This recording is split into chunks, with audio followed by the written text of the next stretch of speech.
ಎಲ್ಲರಿಗೂ ನಮಸ್ಕಾರ.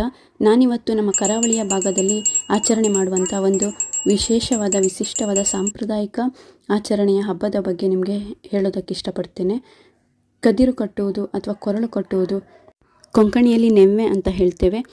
ಕದಿರು ಕಟ್ಟುವುದು ಅಂದರೆ ಭೂಮಿ ತಾಯಿಯ ಮಡಿಲಲ್ಲಿ ಬೆಳೆದಂತಹ ಕೊಯ್ಲಿಗೆ ಬಂದಂತಹ ಹೊಸ ತೆನೆಯನ್ನು ಅಲ್ಲಿ ಪೂಜೆ ಮಾಡಿ ಮನೆ ಒಳಗಡೆ ತಗೊಂಡು ಬಂದು ಪೂಜೆ ಮಾಡಿ ಮನೆಯಲ್ಲಿರುವ ಕೃಷಿ ಉಪಕರಣಗಳಿಗೆ ಕದಿರನ್ನು ಕಟ್ತೇವೆ. ಸಾಮಾನ್ಯವಾಗಿ ಇಲ್ಲಿ ಕರಾವಳಿಯ ಭಾಗದಲ್ಲಿ ಪ್ರತಿಯೊಂದು ಮನೆಯಲ್ಲೂ ಕೂಡ ಇದನ್ನು ಮಾಡ್ತೇವೆ. ಇದೊಂದು ವಿಶೇಷವಾದ ಆಚರಣೆಯಾಗಿದ್ದು ಮನೆಗಳ ಬಾಂಧವ್ಯಕ್ಕೆ ಒಂದು ಉದಾಹರಣೆಯಾಗಿದೆ. ಮನೆಯವರೆಲ್ಲ ಸೇರಿ ಜೊತೆಗೆ ಕೂತ್ಕೊಂಡು ಊಟ ಮಾಡುವಂಥ ಒಂದು ಹಬ್ಬದ ದಿನ ಇವತ್ತು.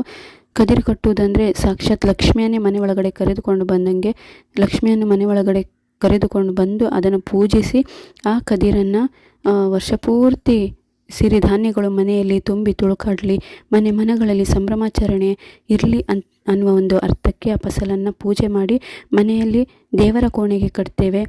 ನೊಗಗಳಿಗೆ, ದನದ ಕೊಟ್ಟಿಗೆ ಇದ್ದರೆ ಅದಕ್ಕೆ, ದೋಣಿ ಇದ್ದರೆ ದೋಣಿಗೆ, ಮತ್ತು ಅನ್ನದ ಪಾತ್ರೆಗೆ, ತುಳಸಿ ಕಟ್ಟೆಗೆ ಕಟ್ತೇವೆ.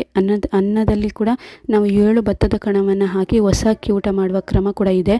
ಬಾಗಿಲಿಗೆ ಕಟ್ತೇವೆ, ತೋರಣ ಹಾಕ್ತೇವೆ.